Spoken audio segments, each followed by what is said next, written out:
Қадірменді тыңдарман, бүгінгі видеомызда Төле би бабамыздың өмірінде орын алған, оның даналығын, әділдігі мен халыққа кесімді үкім айтатын шеберлігін баяндайтын әңгімелер топтамасын назарыңызға ұсынамыз. Төле бидің даналығы. Бірде ел ішінде үлкен дау шығыпты. Екі ауылдың жігіттері жер дауына бола бір-бірімен айтысып, соңы жаңжалға ұласпақ болады. Жұрт Төле биді шақырып, кесімді үкім сұрайды. Төле би келіп: «Әй ел жұртым, тоқтаңдар. Кісі өлсе қан, мал өлсе шығын, жер Алланікі, адам пенде. Тірі адамға бәрі болады, ал өлгенге топырақ қана. Қан төгілсе обал, татуласып жерді бөлісіңдер, берекет табасыңдар» депті. Жұрт ойлана келе бидің сөзіне тоқтапты. Сол күннен бастап екі ауыл татуласып, жерді тең бөлісіп, береке тауыпты. Төле бидің ұлына өсиеті. Бір күні Төле би ұлын шақырып алып: «Балам, мына 3 нәрсені ешқашан ұмытпа» депті. Ашуың келгенде сөйлеме. Сенбеген адамға сыр айтпа. Досыңды қиын кезде сына. Содан соң осы 3 өсиет өміріңді аман сақтайды. Көп сөйлегенде қателік көп.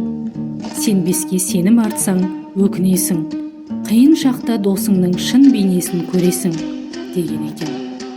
Төле бидің әділдігі. Ертеде Төле би жасы 50-ден асқанда бір даулы іске араласыпты. Ол кезде ел арасында дау жанжал, жер дауы, жесір дауы көп болған екен. Бір күні екі елдің азаматтары келіп, бір мәселеге төрелік сұрайды. «Биеке, екі ауыл арасында үлкен дау бар. Біреуі бұл жер біздікі дейді, екіншісі бабамыздан қалған ата қонысымыз дейді». Төле би: «Екеуің де дұрыс айтасыңдар, бірақ жер Алланікі. Пенде уақытша қонақ, бабаңның да сенің де иелігің болмайды. Бірақ әділет үшін айтайын, қайсысы бұл жерді көбірек игілігіне жаратқан болса, суын ішкен, шөбін шапқан, құсын қондырған болса, соған бұйырады» дейді. Жұрт ойланып: «Биеке, рас айттыңыз. Пәленшенің ата-бабасы бұл жерге көп еңбек сіңірген еді» деп мойындайды. Сонда Төле би: «Олай болса, әділет осы. Байлық еңбекте, жер игергенде, араздасқаннан обал, ауыз біршілік жасағаннан береке» деп елді татуластырыпты. Төле бидің ел басқарудағы даналығы. Бірде Төле би бір ауылға бара жатып, елдің бірі ұрлық жасап, соның дауына жиналып отыр екен. Жұрт: «Биеке, мына кісі біреудің қойын ұрлапты, не істейміз?» дейді. Сонда Төле би: «Ол қойды кім жоғалтты?» «Пәленше деген адам». «Ұры кім?» «Түгенше деген жігіт». «Ұры не дейді?» «Қателік болды, мойындаймын, кешірім сұраймын» депті. Сонда Төле би: «Ұрыны жазалау оңай, бірақ ол бір жанұяның асыраушысы ғой. Жаза қатаң болса, оның отбасына зиян. Алайда жаза жоқ болса, елде тәртіп бұзылады». Төле би екі жаққа қарап: «Жәбірленуші кешірім етсе, ұры екесе қойын қайтарып, айыбын өтесін. Егер қайталаса, ел алдында тас атқызамын» деп кесіп айтыпты. Жұрт риза болып, би әділетті билік айтты деп тарқасыпты. Төле би мен атаққа құмар жігіт. Бір күні бір жас жігіт Төле биге келіп: «Биеке, мен атақты болғым келеді. Ел мені танып, артымда атым қалсын деймін. Соған не істеуім керек?» деп сұрайды. Сонда Төле би ойланып: «Атақ деген арзан дүние. Оны малмен де, сөзбен де, билікпен де алуға болады. Бірақ шын қадірлі атақ халықтың жүрегінде. Ел сенің кім екеніңді өлген соң айтады. Атың шықсын десең, 3 нәрсені ұмытпа. Елдің мұңын тыңда, қолы ашық бол, өз сөзіңе өзің адал бол. Атақты адам көп, бірақ ардақтысы аз. Сен атақты болам деп асықпа, ардақты болуға тырыс» депті. Жігіт ойланып, елге қызмет жасап, адал өмір сүріпті. Оның аты емес, ісі елге тарапты.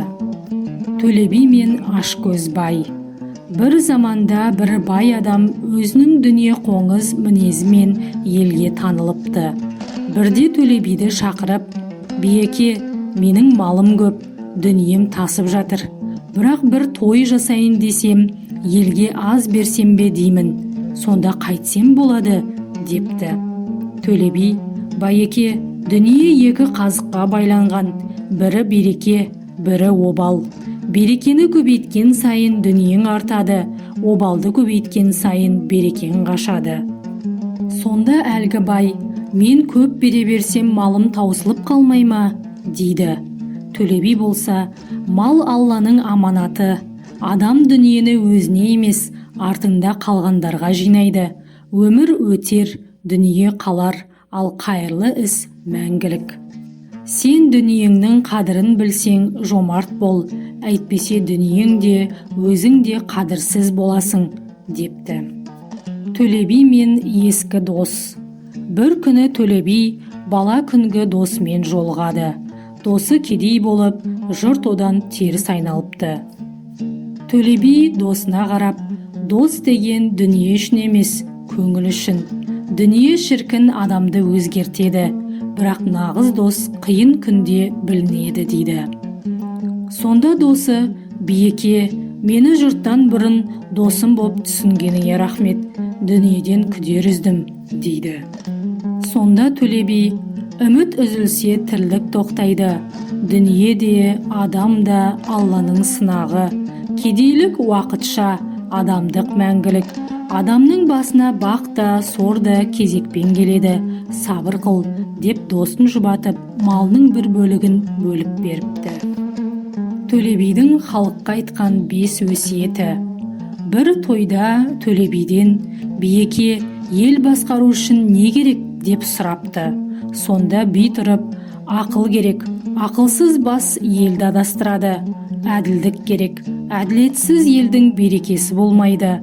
Сабыр керек, сабырсыз адам ашумен бәрін бүлдіреді. Жомарттық керек, қолы ашық ел, берекелі ел. Татуластырғыш сөз керек, дауласқанды тату ете алмасаң, елді ұстай алмайсың». Өмір сабағы. Қартайған шағында Төле би жастарды жинап, «Өмір деген не?» деп сұрапты. Бірі өмір бақыт, екіншісі өмір байлық, үшіншісі өмір махаббат депті. Сонда Төле би тұрып, «Дұрыс айтасыңдар, бірақ ең үлкен өмір із қалдыру. Атақ та, байлық та кетеді. Бірақ сенің артыңда жұрт айтар жақсы ісің қалса, сол мәңгілік өмір. Өмірдің мәні адамдықта. Ақылға жүгінген ел азбайды» деп өсиет айтыпты. Төле би мен жесір дауы. Бірде бір жас келіншектің күйеуі соғыста қаза табады. Енесі келінді өзге туысына алып бермекші болады. Алайда келін, «Мен оған тимеймін» деп қарсы шығады екен. Жұрт бұл дауды Төле биге жеткізеді. Сонда Төле би, «Қыздың келісімінсіз беруге болмайды. Ол өз еркіндегі жан. Адам тағдыры Алланың қолында. Қолға күштеп ұстатқан некеден бақыт шықпайды» деп кесімді сөз айтады. Осы биліктен кейін елде жесірге зорлық көрсетілмейтін дәстүр қалыптасыпты.